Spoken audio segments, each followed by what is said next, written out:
Nashville Sports Radio, great morning show host and the king of college football talk, amongst many other topics in college sports. Bill, how you been? Some guy from Pennsylvania, from the 814 Erie area, came down to Commitments and brought a whole batch of apple pie moonshine. Ooh. And it's taken me 2 weeks to do your show again. I'll just leave it there. I saw some of your photos from Commitments, man. It just seemed like it must have felt good to have all your crew, and I mean, all of you have so many long-term listeners that have joined you in that annual event. So, but I'm glad to know that you're alive and kicking after that a couple weeks later. I mean, I could do my own show. I just couldn't do yours. That's right. Just exactly. Right, we get it. Exactly. So let's see. With basketball, real quick here, because we're coming into the home stretch of the regular season, and Arkansas and Tennessee have a couple of games amongst these last five. These might be some of the most entertaining games of the season, especially considering the way Tennessee has played of late. Arkansas has been on a roll, and I guess the going theory is there's a good chance you split these two games. I don't know. Have you had a chance to catch up and watch this Tennessee team? And if so, what's impressed you about them the most? Yeah, I'll tell you how I got to watch. I bet Kentucky plus the 1.5 last night, so I got to see that for sure. They're playing well, and there's some youth there. They got some really good young talented players. They're a little bit fickle, and the other thing I like about Arkansas is Tennessee's whole vision is Bruce Pearl, and Auburn's coming up. That's the one they've got circled. And it's not because they hate Bruce. Actually, the fan base still resents the fact that he got fired for a backyard cookout that he lied about. So that's what they're circling, and that may be to Arkansas's advantage.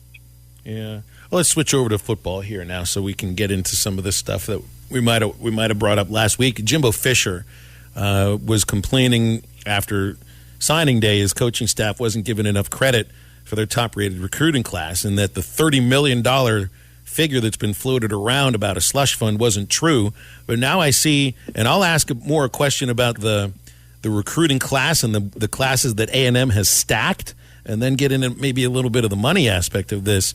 This is supposed to be, from what I've read, people calling it like the greatest recruiting class of all time. Is this the kind of class where the Aggies can plug guys in as freshmen that make differences immediately? Yeah, I mean, there's a lot of players. And now, again, you don't want a bunch of them to have to start because you'll have to pay for that with a loss or two or three. But as far as infiltrating the roster and being difference makers, there's a bunch of them in there. And does that close the gap with an Alabama or Georgia?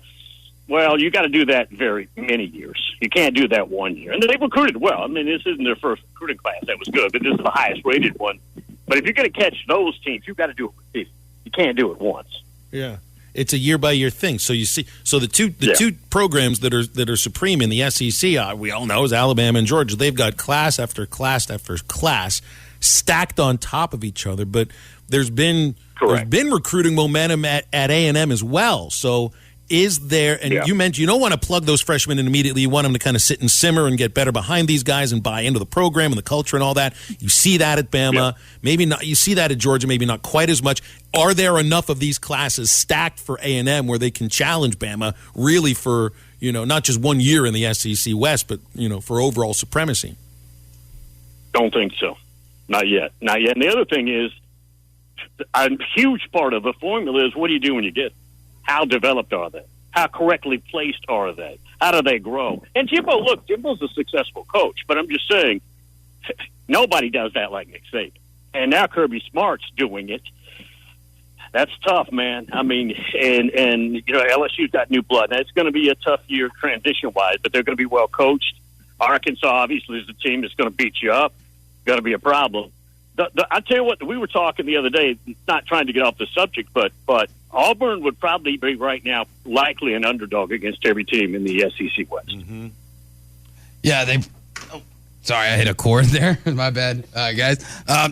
Bill, so, obviously I think that now that signing day is over and we're the transfer portal is kind of simmered down, I think the questions are, when is it going to ramp up? And that kind of happens, during and kind of after spring practice. Is there any big names that you're kind of looking at as possible transfers when we get to spring?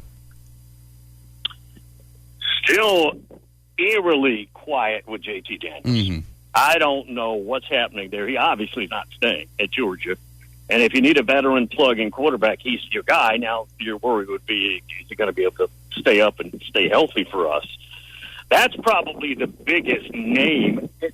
Otherwise, now we'll have players in the spring that don't like perhaps where they were used in practice, or it's starting to feel like they're slipping in the depth chart, or some of those other Georgia quarterbacks. Mm. I mean, I got a bunch of quarterbacks sitting in that room with Stetson Bennett coming back. You may see another, just besides JT Daniels, in that group, Carson Beck maybe, who jumps up and says, I'm free. Yeah, and you see that at a lot of different programs. I mean, the ones right off the top of my head, obviously, since he was just in the Super Bowl, I mean, Joe Burrow, starting out at Ohio State, transferring to LSU and having the Heisman season that he did 2 years later. So it wouldn't be a shock. And one thing that I think it's not shocking to necessarily to me, but to some people because of how they view Cincinnati is Luke Fickell's extension, making him the highest paid Group of 5 coach, which that won't be very long because they're obviously set to join the Big 12. Is Luke Fickell now, you think, 100% set on, I'm not leaving Cincy unless Ohio State comes calling? Ohio State, Notre Dame. Yeah. He'd take both those jobs. Would have taken the Notre Dame job this time, but the timing, I mean, you're not going to bail on your first ever non-Power 5 playoff teams. He'd be gone right now if that timing would have been right. But I don't think he takes any other job. For example, people were speculating. I think we talked about this, about the Michigan job. He wouldn't do that. Now, a staunch Buckeye, that staunch would not do that. If the NFL called, maybe, but Luke Fickell does not need that next step. That's not his life right now. Bill, I would be remiss if we let you go without asking about Vanderbilt baseball. Bill King is a big college baseball fan, follows Vanderbilt, and every once in a while they'll have that conversation on his show too. They are ranked ahead of Arkansas in the preseason poll, at least when I'm looking at the Baseball America poll. But they're replacing, plenty of pitchers, just like Arkansas is. Although Kumar still doesn't have a team, and I'm just blown away by that. So, and they travel to Fayetteville this year, which should be a lot of fun. What can you tell us about Vandy baseball just before opening day?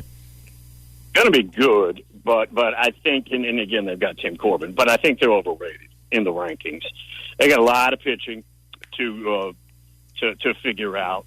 They are missing some power also in that lineup. Now they got a lefty out of Georgia, a kid that they're very high on, pitcher, who will probably be in their first 3 starting rotation. I'm thinking maybe not the first weekend with Oklahoma State coming, but at some point. But they've got a lot of roster decisions to make, and I think they're a little overhyped early on, probably because it's Vanderbilt, it's their brand, which is in baseball actually means something, right? And they've got Tim Corbin. They're early on. I don't think they're as good as they're ranked. Do you see they're taking a trip to Hawaii for a non-conference weekend series? Of course they are. It's Vanderbilt baseball. They got more money than to know what to do with because they ain't spending on anything else, Bill. That's true. The football department can't get number 2 pencils ordered, but Corbin gets whatever. That's exactly right. Well, when you're the one and only baseball team in the country that actually is the number one making sport at your university, you kind of do get to call the shots. Yeah, he is kind of the agent. Correct. They don't mess with him. Rightfully so. Yeah, that's for sure. Bill, we'll let you go with that. Okay, Good to have you back on. Thanks so much. Appreciate it, Bill. Bill King, Nashville Sports Radio. Football might be over this season, but basketball is in full steam for both pros and college hoops. For all the latest odds, totals, player performance props, to where the next fired coach is going to land, BetOnline is the #1 spot for all your sports betting needs. Head over to the website or use your mobile device to sign up today and receive your 50% welcome bonus on your first deposit. Use our promo code BELIEVE to get started. That's promo code BLEAV. And it's not just basketball. BetOnline is your source for hockey, boxing, and UFC odds, right to the Olympic coverage, is the best in the business. From sports right down to your favorite Vegas casino games, BetOnline is your #1 online wagering destination. BetOnline, the fastest and easiest way to wager on all your favorite sports and play your favorite games. BetOnline, where the game starts.